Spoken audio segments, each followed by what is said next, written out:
அதிமுக பாஜக கூட்டணிக்கு விஜய் வரதுக்கு வாய்ப்பு இருக்கு.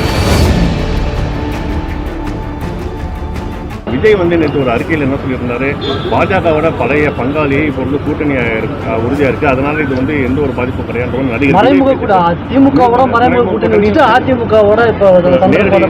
திமுகவோட மறைமுக கூட்டணி எப்படி சொல்ல முடியும்?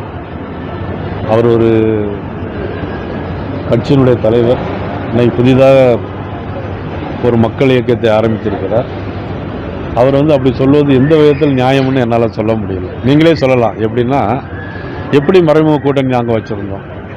நாங்கள் அதிமுகவோட கூட்டணி சட்டமன்றத்தில் வச்சுருந்தோம்னு சொன்னால் அது ஒரு நியாயமான விஷயம். பாராளுமன்றத்தில் நாங்கள் கூட்டணி இல்லை. ஆனால் எப்படி மறைமுக கூட்டணி அவர் எதை நினச்சி சொல்கிறாருன்னா, அவர் ஒரு விஷயம், ஒரு தலைவர் ஒரு பொறுப்புக்கு வந்த பிறகு ஒரு விஷயத்தை சொன்னால் அதை மக்கள் நம்புகிற மாதிரி இருந்தால் தான் அதை ஏற்றுக்கொள்ள முடியும். அதிமுக பாஜக கூட்டணிக்கு விஜய் வரதுக்கு வாய்ப்பு இருக்கு. அது எப்படி சொல்ல முடியும்னா, இந்த கூட்டணி விவகாரங்களை எங்களுடைய அகில இந்திய தலைமை தான் முடிவு செய்யணும். அவங்க